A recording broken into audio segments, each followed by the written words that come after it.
దేవుని పరిశుద్ధ నామమునకు ఘనత, మహిమ, ప్రభావములు కలుగునుగాక. హల్లెలూయా. మరొకసారి ఈ అనుదిన బైబిల్ ధ్యానములకు మీ అందరినీ మన రక్షకుడు ప్రభువైన యేసు క్రీస్తుల వారి పరిశుద్ధ నామములో ప్రేమతో ఆహ్వానిస్తున్నాను. ప్రియులారా, యేసు క్రీస్తు ప్రభుల వారు బోధించినటువంటి పరలోక రాజ్యపు ఉపమానములను ధ్యానిస్తూ ఉన్నాం. లూకా సువార్త 15వ అధ్యాయంలో క్రీస్తు ప్రభుల వారు మరి తప్పిపోయినటువంటి గొర్రెపిల్లను గురించి, పోగొట్టుకున్నటువంటి వెండి నాణెమును గురించి, అలాగే తప్పిపోయినటువంటి కుమారుని గురించి 3 ఉపమానాలు ఆయన చెబుతూ ఉన్నాడు. 3 ఉపమానములలో మరి ఒక పాపి మారు మనస్సు పొందితే పరలోక రాజ్యములో దేవుని దూతలు, దేవుని సన్నిధిలో సంతోషము కలుగుతుందని క్రీస్తు ప్రభుల వారు మరి ఆ సత్యాన్ని, ఆ మర్మమును ఆయన తెలియజేశాడు. అయితే మొట్టమొదటి ఉపమానంలో ఒక గొర్రెల కాపరికి 100 గొర్రెలు ఉన్నప్పుడు ఆ 100 గొర్రెల్లో నుంచి ఒక్క గొర్రె తప్పిపోయిన ఎడల ఆ 99 గొర్రెలను అతడు అక్కడ వదిలేసి ఆ ఒక్క గొర్రె ఎడల మరి ప్రేమ కలిగి దాన్ని వెతకటానికి వెళతాడు. ఎప్పుడైతే అది దొరుకుతుందో, అది దొరికినప్పుడు మరి తన స్నేహితులతో కలిసి సంతోషించి ఆనందంతో ఏ విధంగానైతే ఆనందిస్తాడో అలాగే పరలోక రాజ్యంలో కూడా మరి మారు మనస్సు పొందు ఒక్క పాపి విషయమై ఎక్కువ సంతోషం కలుగుతుందని క్రీస్తు ప్రభుల వారు మొదటి ఉపమానాన్ని బోధించారు. ఈ 3 ఉపమానాల్లో 2వ ఉపమానం ఏమిటి అంటే లూకా సువార్త 15వ అధ్యాయం 8 నుంచి 10 వరకు నేర్చుకున్నాం. ఏ స్త్రీకైనను 10 వెండి నాణెములు ఉండగా వాటిలో ఒక నాణెమును పోగొట్టుకుంటే ఆమె దీపము వెలిగించి ఇల్లు ఊడ్చి అది దొరకు వరకు జాగ్రత్తగా వెతకదా? అది దొరికినప్పుడు తన చెలికత్తెలను, పొరుగు వారిని పిలిచి నాతో కూడా సంతోషించుడి, నేను పోగొట్టుకున్న నాణెము దొరికినదని వారితో చెప్పును కదా. అటువలే మారు మనస్సు పొందు ఒక పాపి విషయమై దేవుని దూతల ఎదుట సంతోషము కలుగునని మీతో చెప్పుచున్నాను నేను. హల్లెలూయా. అయితే ఇక్కడ యేసుక్రీస్తు ప్రభుల వారు మరి యొక్క ఉపమానాన్ని చెప్పాడు. మరి ఈ యొక్క ఉపమానంలో ఏ స్త్రీకైనను 10 వెండి నాణెములు ఉండగా వాటిలో ఒక నాణెమును ఆమె పోగొట్టుకుంటే దాన్ని వెతకటానికి ఆమె జాగ్రత్తగా ఇల్లంతా దీపం వెలిగించి వెతికి అది దొరికినప్పుడు సంతోషపడుతుంది. తాను సంతోషించడమే కాదు, తన చెలికత్తెలను, పొరుగువారిని, ఇరుగు పొరుగు వారిని అందరినీ పిలిచి ఆనందించి మరి సంతోషిస్తుంది. ఆ విధంగానే పరలోక రాజ్యంలో, దేవుని రాజ్యంలో దూతల ఎదుట కూడా సంతోషం కలుగుతుందని క్రీస్తు ప్రభుల వారు 2వ ఉపమానాన్ని చెప్పారు. ఈ ఉపమానాన్ని గనుక మనము ఆ దినములలో క్రీస్తు ప్రభుల వారి ఆయన జీవించి ఉన్న దినములలో ఉన్నటువంటి పరిస్థితులను బట్టి గమనిస్తే, ప్రిలారా, ఇక్కడ వెండి నాణెమున కొరకు వాడబడినటువంటి మూల పదము గ్రీకు భాషలో డ్రాక్మా అనగా మరి ఒక విలువైనటువంటి వెండి నాణెము. ఆ వెండి నాణెం ఎక్కడుంటుందంటే ఆ యొక్క సమాజంలో, ఆ యొక్క ప్రదానము చేయబడినటువంటి స్త్రీలకు, ఆ ప్రదానము చేయబడినటువంటి పెండ్లి కుమారుడు ఇచ్చేటటువంటి ఒక ఆభరణము, 10 కాసుల పేరుగా మనం చెప్పుకొనవచ్చు. వారు ధరించేటటువంటి, వారు తలపైన ధరించేటటువంటి ఒక ఆభరణం, అది హెడ్ డ్రెస్లో ఆ యొక్క మరి ఉండేటటువంటి ఒక భాగమై ఉంటున్నది. అది ఆ 10 నాణెముల చేత అలంకరించబడి ఉంటూ ఉన్నది. దానినే మరి వారి భాషలో వారు సిమెడి అని పిలుస్తూ ఉంటారు. ఆ యొక్క వారి భాషలో సిమెడి head dress, beautiful head dress. మరి మనం ఏ విధంగానైతే తలపైన మరి చున్నీ వేసుకొని, లేదంటే ప్రార్థించేటప్పుడు మనము వేసుకునే ముసుగు పైన మరి పెండ్లి కుమార్తెలను అలంకరించడానికి మరి పెండ్లి కుమారుడిచ్చేటటువంటి ఆ యొక్క బహుమానము, వారి ప్రేమకు గుర్తు, వారి నిబంధనకు గుర్తుగా ఉండేటటువంటి ఆ యొక్క పేరు, లేదంటే ఆభరణము, ఆ కాసుల పేరు, 10 కాసుల పేరు. మరి అలాంటి కాసుల పేరు ఎంతో ప్రేమగా ఇచ్చినటువంటిది. తమ వివాహమునకు గుర్తుగా ఉన్నటువంటి కాబోయే వివాహమునకు, ఆ పెండ్లి కుమారుని ప్రేమకు, విశ్వాసమునకు, మరి ఆ యొక్క నమ్మకమునకు సాదృశ్యమైనటువంటి ఆ వెండి పేరులో నుంచి, ఆ కాసుల పేరులో నుంచి, లేదంటే ఆ ఆభరణంలో నుంచి ఒక వెండి నాణ్యాన్ని గనక ఆ స్త్రీ పోగొట్టుకుంటే ఆమె ఏం చేస్తుందంటే, ఇదిగో దీపము వెలిగించి ఇల్లంతా ఊడ్చి దాన్ని వెతుకుతుంది.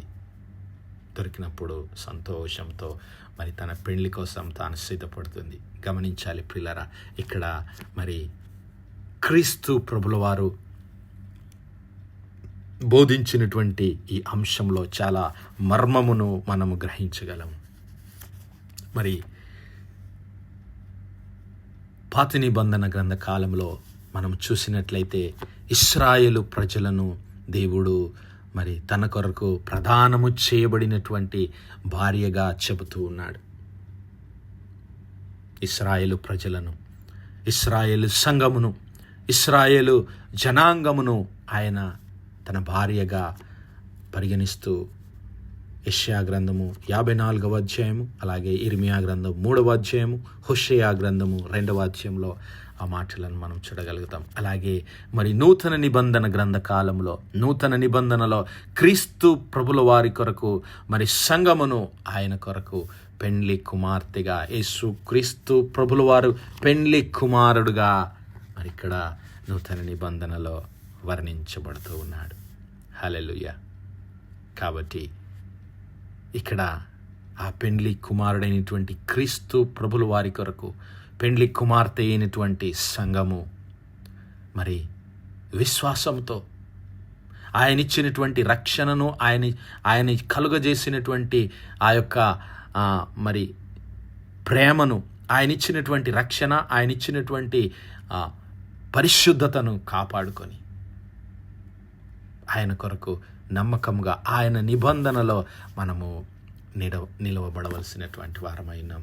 ఒకవేళ ఆ నిబంధనలో నుంచి నీవు నేను ఏదైనా పోగొట్టుకుంటే, హల్లెలూయా, దేన్నైనా నీవు నేను పోగొట్టుకుంటే మరి పరిశుద్ధాత్మ దేవుని సహాయము ద్వారా వెతకటానికి, వాటిని తిరిగి కనుగొని పెండ్లి కుమారుడు మనకు ప్రదానము చేయబడినటువంటి పెండ్లి కుమారుడైనటువంటి క్రీస్తు ప్రభుల వారి యొద్దకు నీవు నేను తిరిగి చేరడానికి, మనలను మనము సరిచేసుకోవడానికి, మన హృదయములను పరిశీలించుకోవడానికి దేవుడు తన పరిశుద్ధాత్మను మనకు అనుగ్రహించాడు. హల్లెలూయా. మరి ఆ యొక్క ఉపమానంలో దాగి ఉన్నటువంటి ఈ సత్యములను మరి లోతుగా నేర్చుకుందాం పిల్లారా. మొట్టమొదటిగా పాత నిబంధన గ్రంథకాలంలో ఇశ్రాయేలు సంఘమును, లేదంటే ఇశ్రాయేలు జనాంగమును, ఇశ్రాయేలు ప్రజానికమును దేవుడు తన భార్యగా మరి పిలుస్తూ ఉన్నాడు. యెషయా గ్రంథం 54వ అధ్యాయాన్ని చూసుకుందాం. యెషయా గ్రంథం 54వ అధ్యాయం 5వ వచనంలో ఇశ్రాయేలు ప్రజలతో ఆయన అంటున్నాడు, నిన్ను సృష్టించిన వాడు నీకు భర్త అయి ఉన్నాడు, సైన్యములకు అధిపతియగు యెహోవా అని ఆయనకు పేరు. ఇశ్రాయేలు యొక్క పరిశుద్ధ దేవుడు నీకు విమోచకుడు, సర్వలోకమునకు దేవుడని ఆయనకు పేరు. హల్లెలూయా. ఇశ్రాయేలు ప్రజలను మరి ఉద్దేశించి దేవుడు మాట్లాడుతున్నటువంటి మాటలు ఏమిటి అంటే, ఇదిగో భయపడకుము, నీవు సిగ్గుపడనక్కర్లేదు, అవమానమును తలంచకము, నీవు లజ్జపడక్కర్లేదు. నీవు నీ బాల్యకాలపు సిగ్గును మరచెదవు, నీ వైధవ్యపు నిందను ఇక మీదట జ్ఞాపకము చేసుకొనవు. దేవుడు మరి తన సన్నిధానంలో ఇశ్రాయేలు చేసినటువంటి ఆ యొక్క అవమానములన్నిటినీ, వారు చేసినటువంటి తిరుగుబాటును అంతటిని బట్టి వారిని ఓదారుస్తూ అంటున్నాడు, ఇదిగో నిన్ను సృష్టించిన దేవుడు నీకు భర్త అయ్యున్నాడు, సైన్యములకు అధిపతియగు యెహోవా అని ఆయనకు పేరు. ఇశ్రాయేలు పరిశుద్ధ దేవుడు, నీకు విమోచకుడు, సర్వలోకమునకు దేవుడు. హల్లెలూయా. ఇదిగో నీ దేవుడు ఈ మాట సెలవిచ్చుచున్నాడు, విడువబడి దుఃఖాక్రాంతులైన భార్యను పురుషుడు రప్పించినట్లును, తృణీకరింపబడిన యవ్వనపు భార్యను పురుషుడు రప్పించినట్లును యెహోవా నిన్ను పిలుచుచున్నాడు.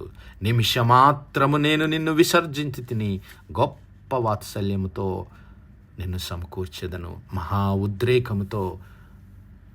మహోద్రేకము కలిగి నిమిషమాత్రము నీకు విముఖుడనైతిని, నిత్యమైన కృపతో నీకు వాత్సల్యము చూపుదును అని నీ విమోచకుడగు యెహోవా సెలవిచ్చుచున్నాడు. హల్లెలూయా. ఆ ఇశ్రాయేలు ఎడల తన భార్య అయినటువంటి ఇశ్రాయేలును, ఒక యవ్వనస్తుడు తన భార్యను ఏ విధంగా తిరిగి చేర్చుకుంటాడు,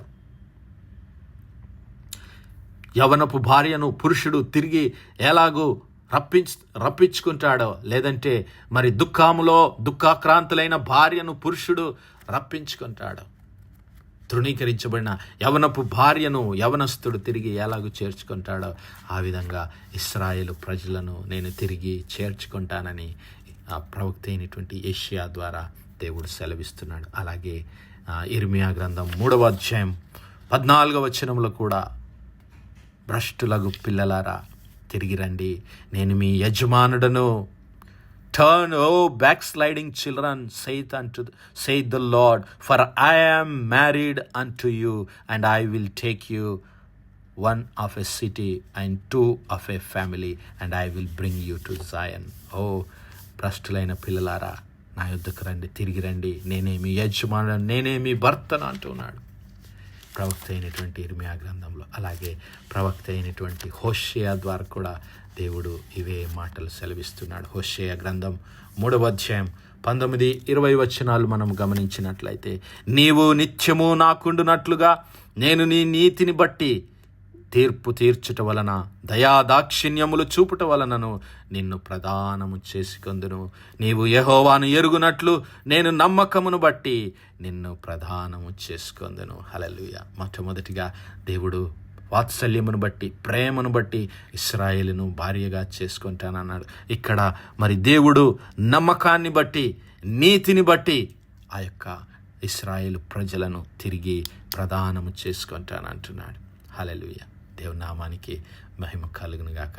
ప్రియులారా, మరి ఆ పెండ్లి కుమార్తెలో ఉండవలసినటువంటి లక్షణములు, ఆ దేవుడు చూస్తున్నటువంటి లక్షణములు ఏమిటి అంటే ప్రేమ, వాత్సల్యము, విశ్వాసము, నమ్మకము, నీతి, పరిశుద్ధత. మరి వీటిలో నీవు దేన్ని పోగొట్టుకున్నావో నా సహోదరుడా, సహోదరి, ఒకవేళ నీవు దేన్నైనా పోగొట్టుకుంటే ఈ దినమే పరిశుద్ధాత్మ దేవుడు నీతో మాట్లాడుతున్నాడు. వాటిని వెదికి తిరిగి నిన్ను దేవుని కొరకు, క్రీస్తు ప్రభుల వారి కొరకు మరి ప్రదానం చేయడానికి దేవుడు నిన్ను పిలుస్తూ ఉన్నాడు. అటు కృప, అటు ధన్యత దేవుడు మనందరి జీవితాల్లో దయచేయను గాక. ఆమేన్, ఆమేన్, ఆమేన్. ప్రార్థించుకుందాం. హల్లెలూయా, హల్లెలూయా, హల్లెలూయా, హల్లెలూయా. స్తోత్రం, స్తోత్రం, స్తోత్రం, స్తోత్రములు తండ్రి. పరిశుద్ధుడా, మహోన్నతుడా, సర్వాధికారి, సైన్యములకు అధిపతి యగు మా యెహోవా తండ్రి, కృపా కనికరములు గల మా ప్రభువా, సూర్యోదయం మొదలుకొని ఇంత మటుకు మా తండ్రి మీ చలనెక్కల నీడని భద్రపరిచి అయ్యా మరొకసారి మీ ప్రియ కుమారుడు మా ప్రభువైన యేసు క్రీస్తుల వారి పరిశుద్ధ నామములో దేవా మీ కృపా సన్నిధానంలో ప్రార్థించడానికి సజీవ లెక్కలో మమ్మల్ని లెక్కించిన మీ ప్రేమకు వందనాలు, కృతజ్ఞతాస్తుతులు, స్తోత్రాలు, స్తోత్రాలు, స్తోత్రాలు తండ్రి.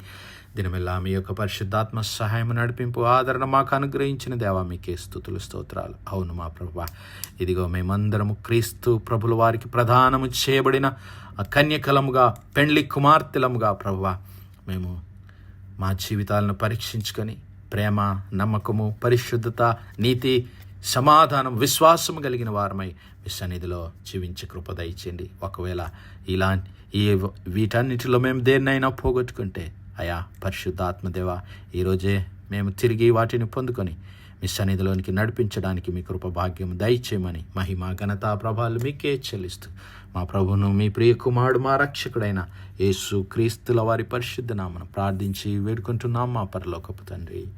Amen, amen, amen. God bless you all. Praise the Lord. Shalom.